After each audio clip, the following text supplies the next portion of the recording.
dwelling place, O everlasting God. Before you formed the mountain tops, you were before it all. Anyways, all right, let's jump into our study. The book of Daniel in chapter 8 is where we're going to be at. And if I could just summarize the very beginning of it, and really the thrust of this chapter, it's this. God is always working, even when it seems that he isn't. Now, I love the lyrics of the song Waymaker, right? Some of you have heard it. It's a song that came out back in 2015, and it's actually written by a Nigerian singer. If I'm pronouncing her name right, I think her name is pronounced Cynic. And she wrote this beautiful song, but one of the lyrics that is particularly catchy, if you listen to it, is Waymaker, miracle worker, promise keeper, light in the darkness. My God, that is who you are. And it's such a beautiful sentiment. I'm so glad. A lot of people are critical of praise music because they think it has less theology than hymns. And I actually think that I challenge those people to examine some of the praise music today. Not all of it's good, but guess what? There's some hymns that aren't really particularly good theologically either. And I challenge them, some of these lyrics are on par with some of the hymns that we sing rather.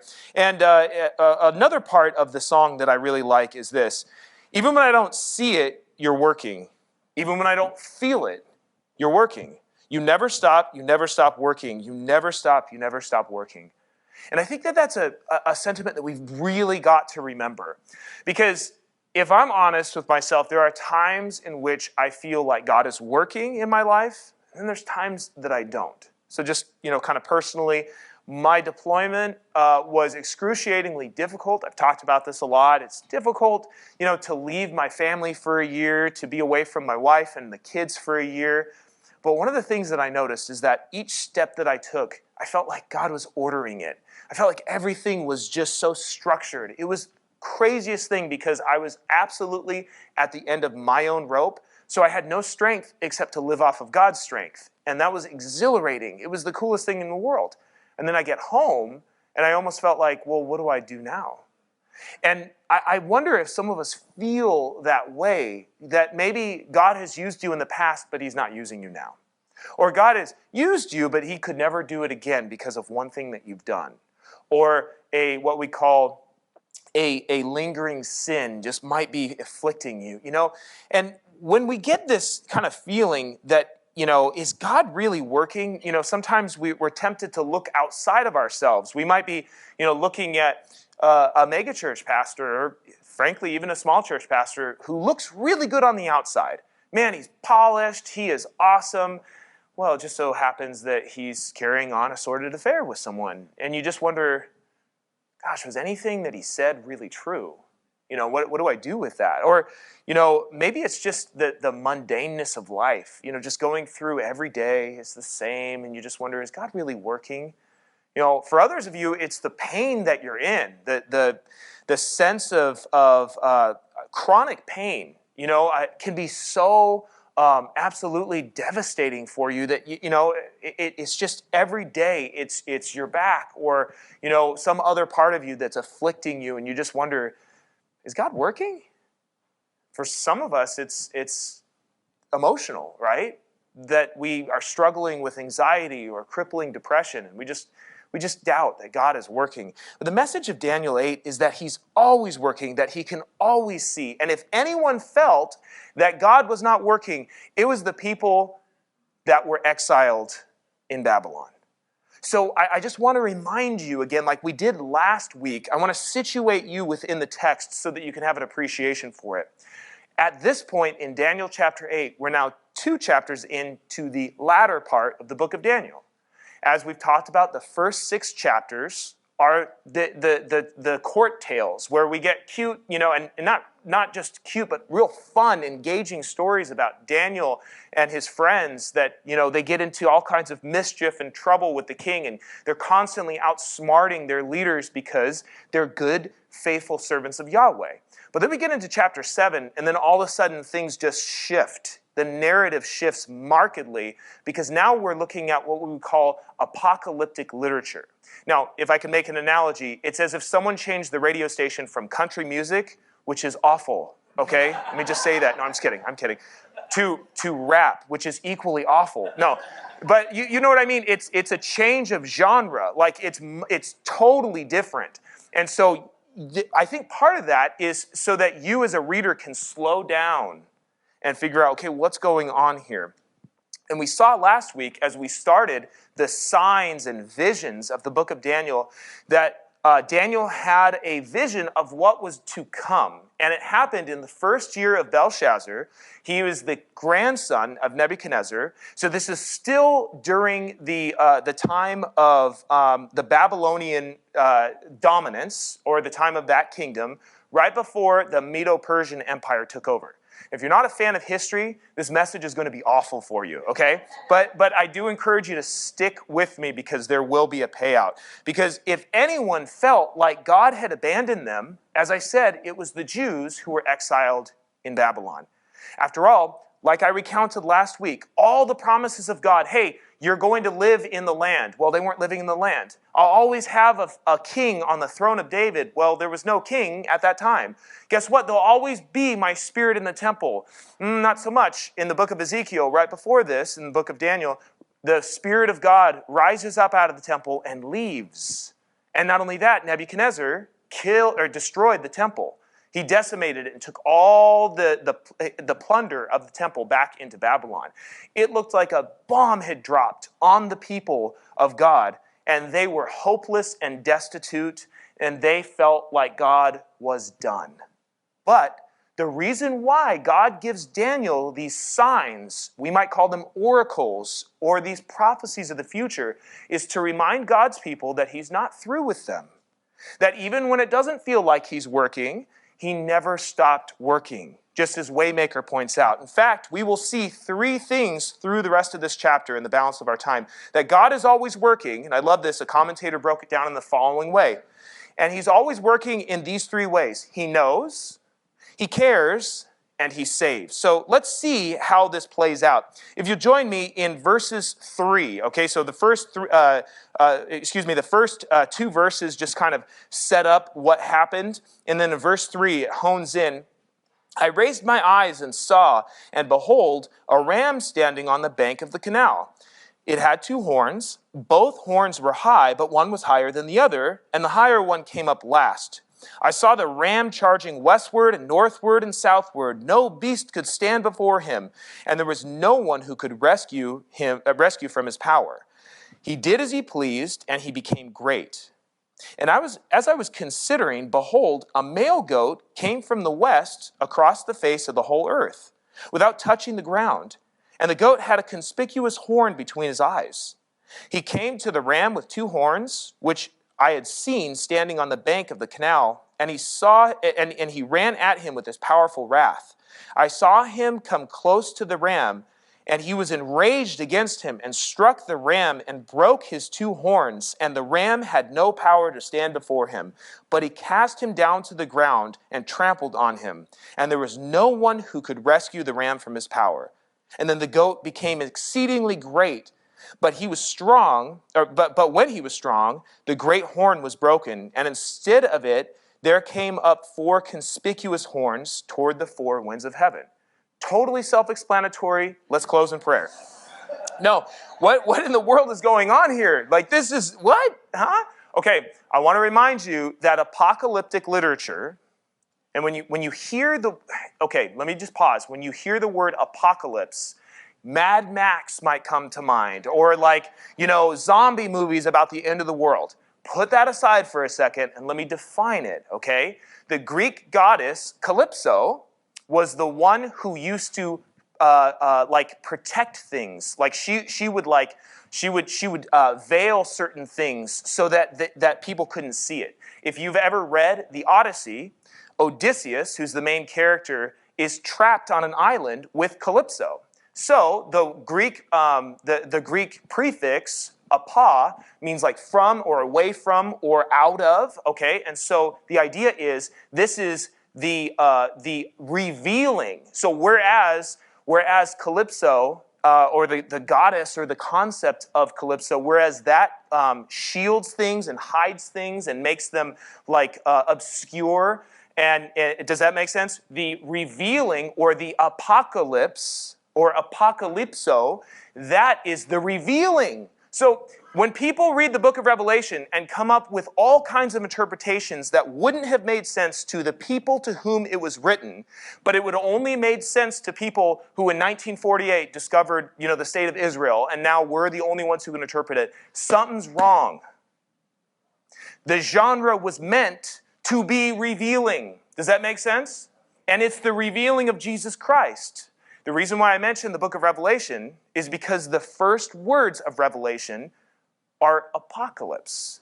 The apocalypse of John, the revelation. And the word revelation shouldn't mean that it's hiding something. It should mean it's revealing something. When you reveal something, you showcase it.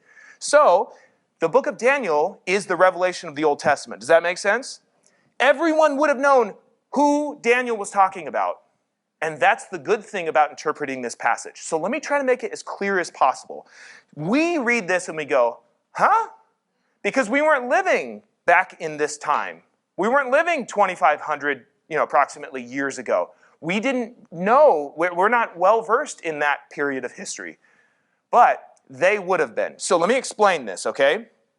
I drew this right before we got here, just a couple colored pencils. And basically, what this is I'm just kidding. What this is a depiction, right, of the ram and the goat. Now, let me just quickly explain this. Like I said, this is going to be a bit painful if you don't appreciate history. I'm going to try to make it as painless as possible. And listen, you get your money back. If you don't walk out of here, that didn't go over very well. In the second service, I'll get that joke out of there. But here's what this is about, okay? The idea of this is that God knows the future, okay? So in this particular passage, what Daniel is doing, or what God is doing, showing Daniel, is that, hey, I'm going to show you what happens from here. So there is this particular, right, this ram that's charging, and if you notice, like, it has these weird, like, characteristics, like one horn is higher than the other. What that is referring to is the Medo-Persian Empire. The Medo-Persian Empire took over after the kingdom of Babylon. Remember back to Daniel chapter 5, where we read about the writing on the wall. The Medo-Persian Empire was ruled by Darius, some people say Darius, and Cyrus. So the Medes and the Persians teamed up against the Babylonians because the Babylonians were horrible. There was no UN back in the day to help oppressed people. The Babylonians were terrible. And so the Medes and the Persians united together, but the Medes, they were a lesser power than the Persians. So when Daniel's describing this, both horns were high, but one was higher than the other, and the higher one came up last. He's describing with great detail the Medo-Persian Empire. Now, he's prophesying this. This is in the future. Okay, that's 3. You can only have 2 sneezes. All right? So then in verse 5, no, I'm just teasing. She's my friend. That's why I can tease with her. Then you get this great male goat, and he comes from the west. What empire came after Medo-Persia? I don't expect you to know that. The Grecian Empire, the Greeks came after. And it talks about here this conspicuous horn. Now, the West, like most of the empires that dominated were from the Middle East at that time. So it was Assyria, and then it was Babylon, and then it was Medo-Persia. But now this Western Empire came. And this Western Empire took the world by storm. And this conspicuous horn that it comes on the bank of the canal with powerful wrath, this is referring to, with great detail, Alexander the Great.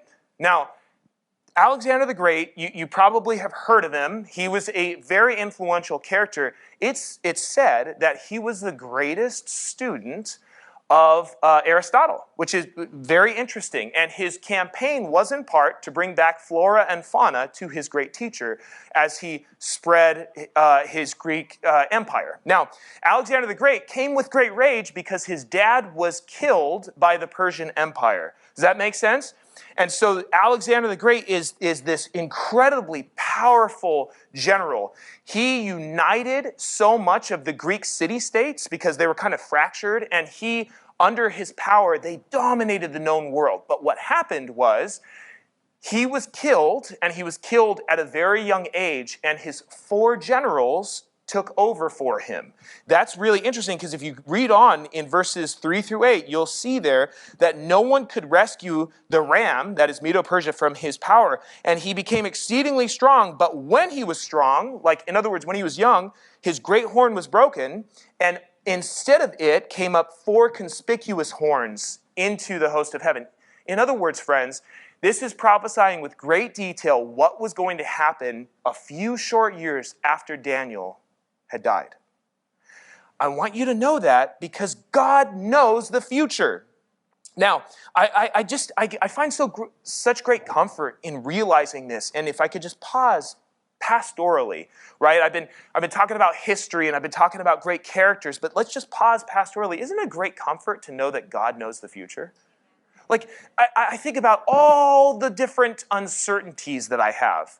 And as I've gotten older, and as God has blessed me more, all that's happened is that my fears have increased, right? Like, now I have 2 beautiful children. That's all I wanted. Like, before, when we couldn't have children, it was such a blessing. But now my fears are like, well, what's going to happen to them? Any number of things could happen to them. I read about this terrible story, and this could happen. Well, isn't it such a great comfort to know that God has it all figured out? That He's the one running the show. And I just want to remind you of this verse from the book of Isaiah. Remember the former things of old, for I am God and there is no other. I am God and there is no one like me, declaring the end from the beginning and from ancient times things not yet done, saying, my counsel shall stand and I will accomplish all according to my purpose.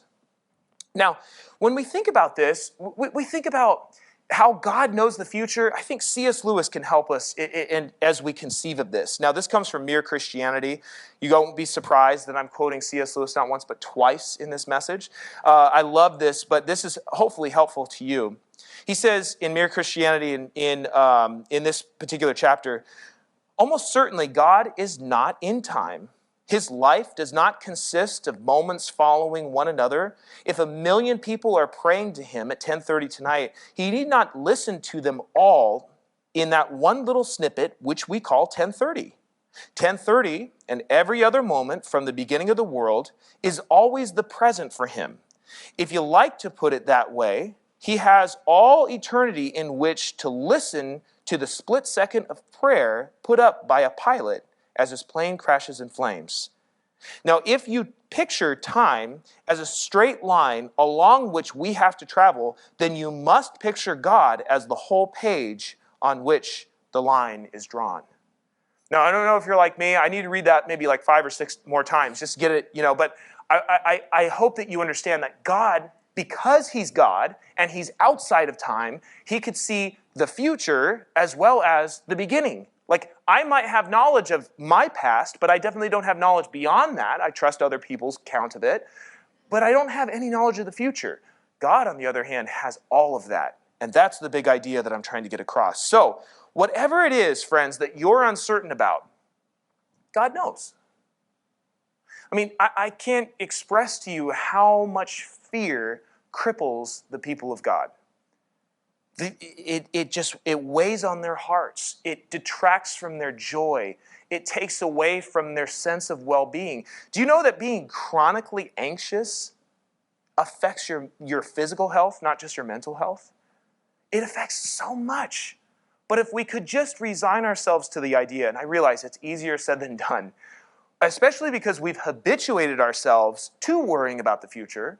But if we can put into practice ways in which we can rest, and ways in which we can think, and ways in which we can practice this idea of God being in complete and utter control, then I dare say that we would actually improve not just our mental health, but our physical health as well. And we would actually be coinciding with Scripture. So if you struggle with uncertainty, I just want you to know that although we don't know the future, God knows. And think about this. This is from my favorite psalm in Psalm 139. David writes, your eyes saw my unformed substance. In your book were written, every one of them, the days that were formed for me, when as yet there were none of them. In other words, God knows everything. He knows you intimately. And in Matthew chapter 10, verse 30, but even the hairs of your head are all numbered. And for some of us, it's easier to number them than others. That joke never gets old, by the way. I've gotten so much mileage out of that one. But, I think about that, and I love in that passage, Jesus is also talking about, like, he knows, like, everything that's going on. He considers the sparrow, like, even the seemingly most insignificant things, God has his hand over even that. And so we can kind of sit back and resign our place at the head of the universe because we were never intended to be there in the first place. So we need to trust God. But God not only knows, friends, he also cares. Now, as we go on, let's look at verses 9 through 14. It's not going to get clearer, unfortunately. It's only going to get a little bit more obscure. But again, I promise, if I summarize the first verses 3 through 8, remember it's about Medo-Persia and then Greece taking over. This hones in a little bit more, verses 9 through 14, on a particular Greek ruler that came after Alexander the Great. So let's read verse 9. Out of one of them there came a little horn, which grew exceedingly great toward the south, toward the east, and toward the glorious land. In other words, like if you envision a map, it's like it drops and then it spreads in those directions. Verse 10, it grew great even to the hosts of heaven, and some of the host and some of the stars it threw down to the ground and trampled on them. It became great, even as great as the prince of the host. And the regular burnt offering was taken away from him, and the place of the sanctuary was overthrown. And a host will be given over to it together with the regular burnt offering because of transgression, and it will throw truth to the ground, and it will act and prosper. Then I heard the Holy One speaking, and another Holy One said to the one who spoke, "For how long is the vision concerning the regular burnt offering, the transgression that makes desolate, and the giving over of the sanctuary and the host to be trampled underfoot?" And he said to me, "For 2,300 evenings and mornings. Then the sanctuary shall be restored to its rightful state." So again, huh? Like, can we just pause there and acknowledge that, like, we're not intimately familiar with this? That's okay. Let me explain it. What verses 9 through 14 is talking about is a specific Greek king. Now, I realize this ain't a history lesson, but the ability to appreciate and understand and at least correspond with history can help you immensely in understanding the pastoral thrust of this passage. So hang in with me. What this is about Antiochus Epiphanes IV. I've alluded to him a number of times in history, but let's just say that this guy was a bit of a head case, okay? Now, what's one of the 10 commandments as it relates to, like, graven images? Are they good in a good Jewish mind, or are they not so good? Not so good, right? You shall not have any graven images. In other words, like, you might be tempted to imprint something, and that's not good. Well, by the way, have you ever wondered why in the New Testament you had to change out your money? Why there were money changers at the temple? Because your Roman money had graven images on it, and you couldn't use that in the temple. So, when it comes to the Greek emperor, ruler here, this is Antiochus Epiphanes IV. Now, he believed himself to be Zeus incarnate. Like, he was the living manifestation of Zeus. He had a little bit of an ego. And if you read in the Greek here, actually, it's kind of cool. You can read it on the side of this, and it's like, hey, this is Antiochus Epiphanes. Like, this is God manifest. This is Zeus in the flesh. Now, Antiochus, we can kind of poke fun at him, and we can say that he had this big ego. But I want you to think about it from a ruler's perspective. Let's say that you just so happen to conquer the then known world. You are now the most, at least your province is so super powerful that you have people that speak different languages. You have people that have different currency. You have people that have different dietary practices. You have people that celebrate different observances. You have all these different challenges. What's the easiest thing to do is to culturally homogenize. Now, you might hear homogeny and be like, what does that mean? Think of milk. You make it all together, right? There's no clumps, in other words. So, what Antiochus Epiphanes wanted to do is what a lot of rulers did before him, and that is make one language, Greek. Okay? By the way, if Alexander the Great wouldn't have conquered, the New Testament might have been written in Persian and not in Greek. Think about that.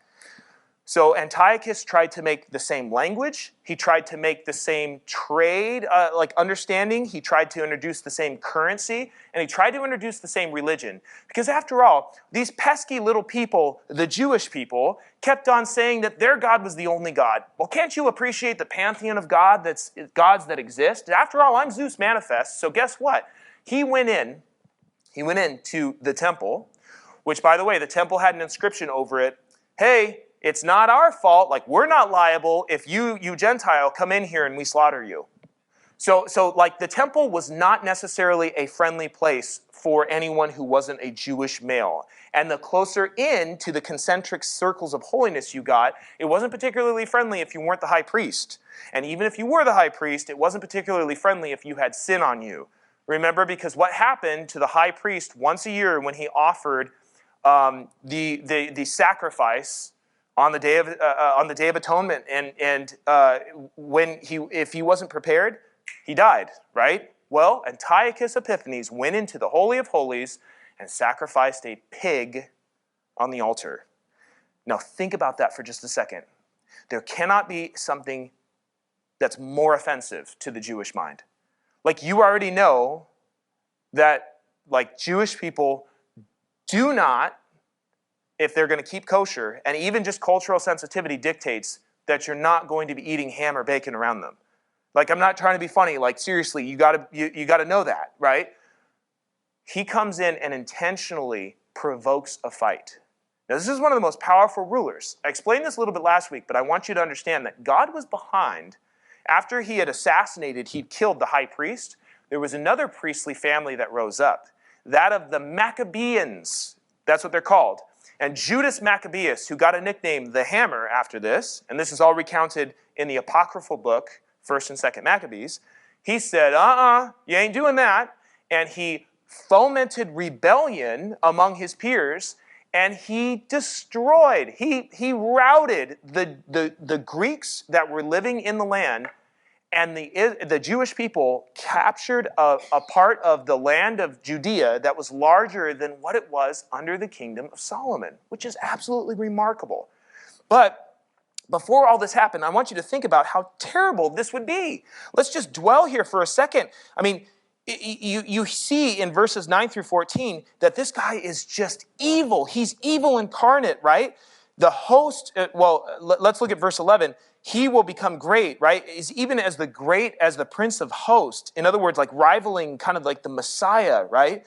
And a regular burnt offering was taken away from him, away from the people of God, right? And the place of his sanctuary was overthrown, and the host will be given over to it together with the burnt offering because of transgression, and it will be thrown to the ground, right? And the question is, and whenever you hear, we see this in the book of Revelation, whenever you hear in heaven that there's dissatisfaction, it's because something evil is going on earth. So you hear this lament. How long? How long is this going to happen? If you would, go down with me to verse 13, halfway through. For how long is the vision concerning the regular burnt offering and the transgression that makes desolate and the giving over of the sanctuary and host to be trampled underfoot? How many of you guys have the abomination of desolation? Or does anyone have that? Because in the New Testament, that's what Jesus actually picks up on, this imagery when he's talking in the Olivet Discourse. But that's for another message. Now, what's really important here is that how long is this going to go on? Can you imagine the people of God? So let's fast forward, okay? Right now, Daniel's seeing these visions. Where is he at? Help me out here. Where's Daniel at when he's seeing these visions? He's in Babylon. He's stuck in the middle. And I know that in the court tales, we get to the Medo-Persian Empire like succeeding and eliminating the king. But right now, we're in Babylon. After this, in verses 3 through 8, we see that the Medo-Persian Empire is going to take over. Now, during that time, the Jewish people were granted permission to go back to the Holy Land and to to basically rebuild their temple. It was a dispensation given under Cyrus. Does that make sense? So now, what are you going to think if you're the people of God? Yes, finally, we're back at the land. The temple's going. We can sacrifice for atonement. We can do all these things. Pause, because now the Greek Empire is taking over, and there's this terrible ruler named Antiochus Epiphanes who's going to sacrifice a pig on the altar, and he's going to desolate the temple. So, what do you think the people of God are feeling? You can't sacrifice. You can't do anything. The most holy place has been defiled. What's going on in your mind? I hope you guys are awake. What's going on in your mind? Are you happy? No. I'm not communicating well. That's okay. Let's close in prayer. No, you're not happy, right? This is terrible. This is the worst thing that's happened. The holy place has been desolated. And so what's with the 2,300 days? What is that all about? Well, if we do the math, that's about 6 years. And it refers to 170 to 164 BC, where historically we know that not only do the Jewish people rout the Greeks, but Hanukkah occurs. Have you ever wondered about Hanukkah, what it's about? Well, it's about the cleansing of the temple and the rededication of the temple. So in other words, what this is about, I want you to let the weight of this passage fall on you, okay? Daniel, this is the end of the chapter, okay? At the end of the chapter, I was overcome and I lay sick for some days. And then I rose up and went about the king's business, but I was appalled, that's strong imagery, by the vision, and I did not understand it. In other words, friends, he's absolutely overwhelmed by the weight of the evil that he had just seen in the vision. And he even knows that there's going to be an end to it. But that is why, if you remember last week, I talked about we need to appreciate that evil is strong. We need to give space for people who have suffered great injustices or who have suffered tremendous evil or loss. That's why last week I talked about how people will just say these cliches, like totally not knowing why it is that they're saying it, but it's just something that normally Christians say, like, well, God just needed another fisherman when your dad who liked to fish died. And it's like, no, that's not true. That's not right. We need to allow the weight of evil to fall on us, but it's not a full stop. It's a semicolon, because God's going to restore it. And so here we need to see that God, he saves his people by warning them. This whole passage, and the reason why it's bad news, is because God's warning his people. It's intended so that they know that, hey, this is going to come to an end. But you know what's so great about this 2,300 that we have here in verse 14? God is almost saying this. Hey, it's going to be bad. It's going to really hurt. But I'm not going to make you suffer for a minute longer. I'm not going to let you lay on that operating table for 1 second longer than I need to. Have you ever gone through a painful procedure at the doctor's office, or like in the midst of surgery, or just some horrible thing where, like, before you have breakthrough drugs, you are suffering terribly and you're wondering, how long? I can't go another second.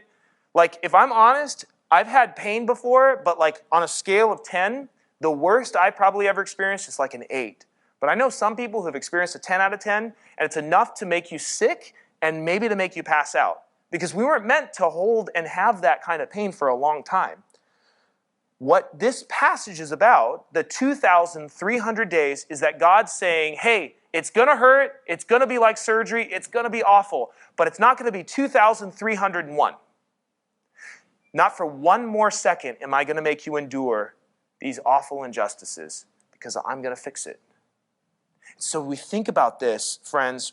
The suffering, and this is a pastoral point that's essential, the suffering that God allows his people to endure is limited.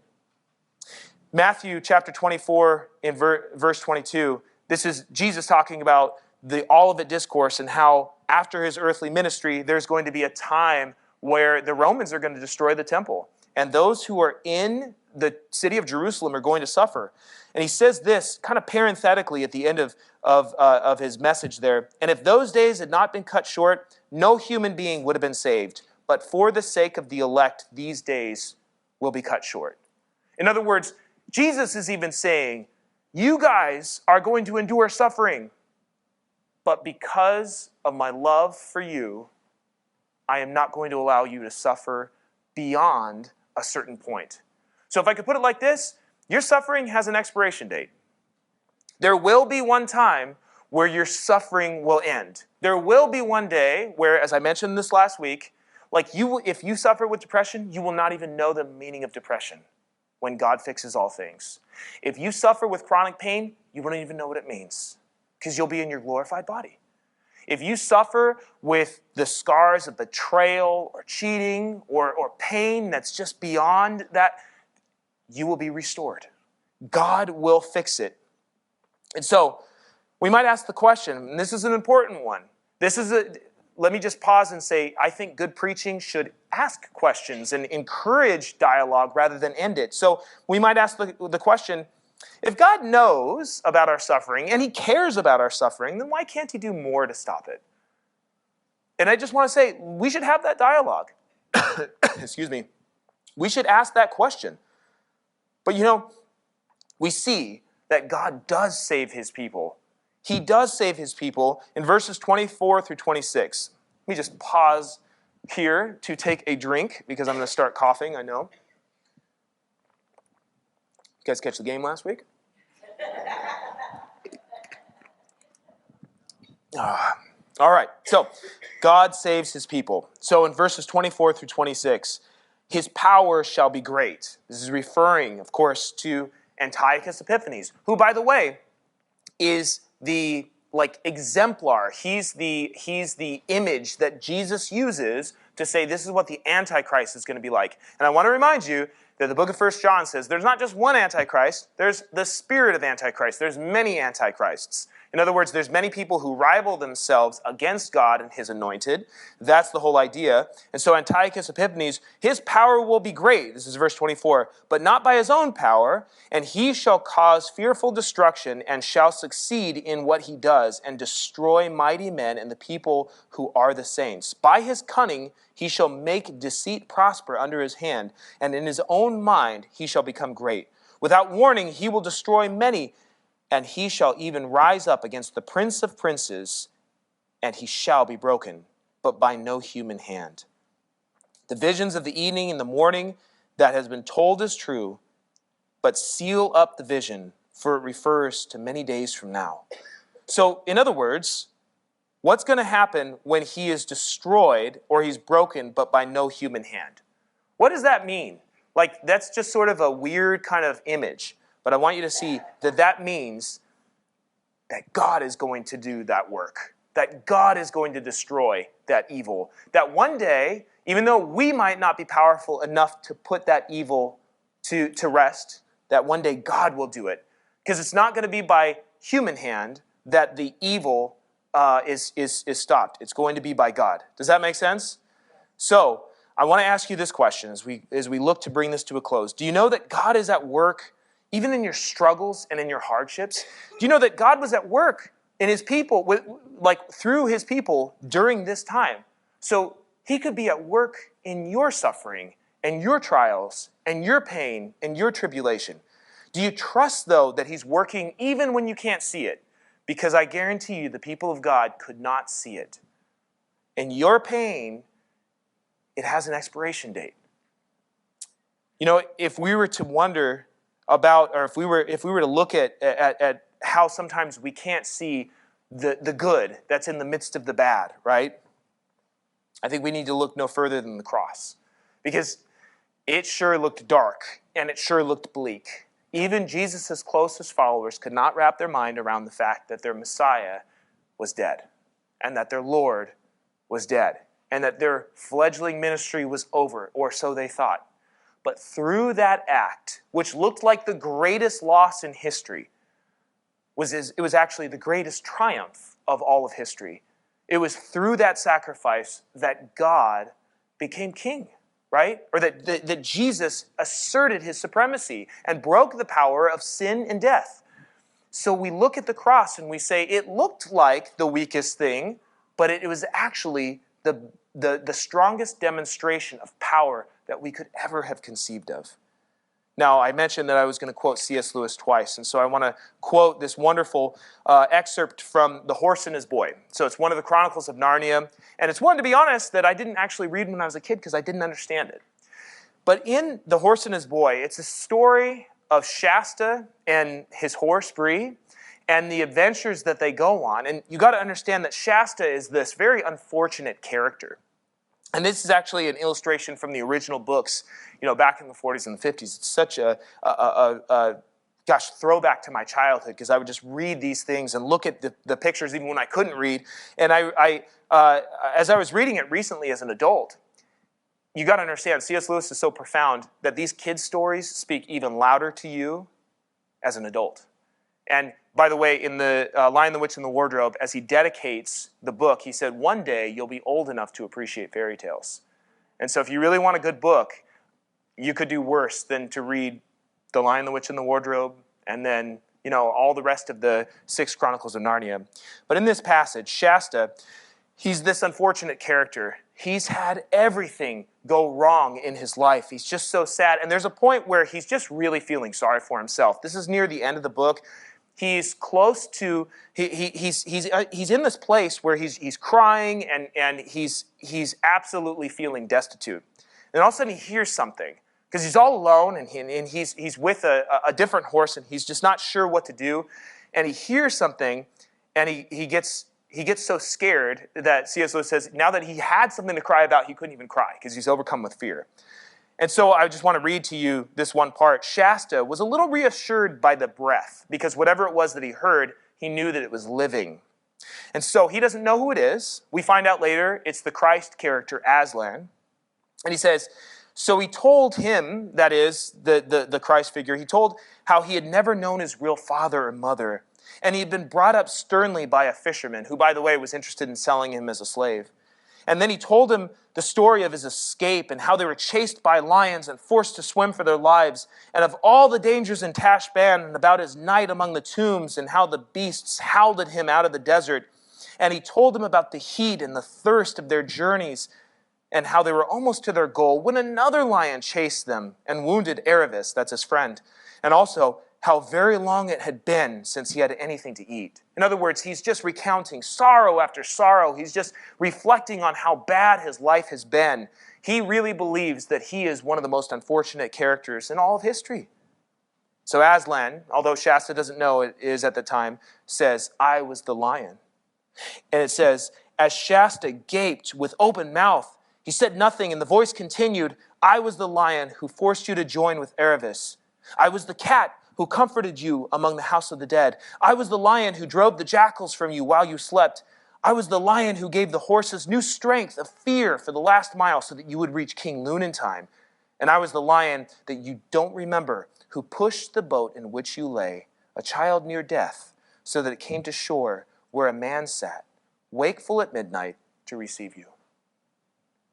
This beautiful passage communicates in childlike language, but it speaks so profoundly to adults that even behind the most seemingly nonsensical kind of acts that we would go, wait, is God really at work? Is he really doing something? Oh, he's at work. But sometimes we're just too blind to see it. And so what I hope that this study does is that it awakens you to the fact that just as Aslan, the Christ figure, was behind everything that Shasta had experienced, and all these seemingly misfortunes were actually Aslan protecting him, and Aslan providentially providing for him, in the same way, we can say that much of the evil and a lot of the uncertainty and just kind of mundaneness of life that we think is just ho-hum might actually be part of God's plan.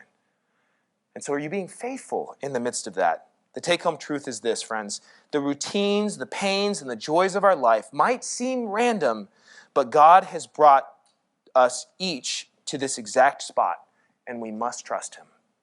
So I pray that just as the Israelites would take great faith in the promise that 2,300 days are going to pass and they're going to be awful. But guess what? Not 2,301. Not 2,301 in 1 hour. Not even 2,301 in 1 minute. But just right at that end, God is going to make sure to come through. And he will come through for us. Because if he came through then, he's going to come through now. So let me pray for us as we close. Lord, thank you for the fact that you are always at work. We ask now that we would join you in that work. We see through the scriptures, not just through Daniel, but the other prophets, as well as Jesus' ministry, where he opens our eyes to how much you are working. And we ask, God, that you would forgive us for our faithlessness, and that you would show us, God, just how beautiful that you are, and how beautiful it is, this wonderful work that you are setting before us. Help us to live into the destiny that you have created for us, and for us to embrace that. Lord, even as we rest on July 4th, remind us, Lord, we ask, remind us of your providential plan in our life. Help us not to see things as random, but rather you intricately at work so that we can fulfill the destiny that you have for us. In Jesus' name, amen. Sisters, would you stand with me for this benediction that I'm going to give from the book of Romans in chapter 15. And I do hope that you enjoy your 4th of July holiday. I hope that you do, at least for part of it, take the admonition and encouragement to just give your devices a break so that you can actually give your body a break and your mind a break as well. But this benediction, again, comes from the end of Paul's wonderful pastoral epistle to the Roman church, and he says this: "May the God of hope fill you with all joy and peace in believing, so that by the power of the Holy Spirit you may abound in hope." And so may you indeed abound in hope, brothers and sisters. I hope that you have a blessed rest of your Sunday. God bless you, and go in grace and peace.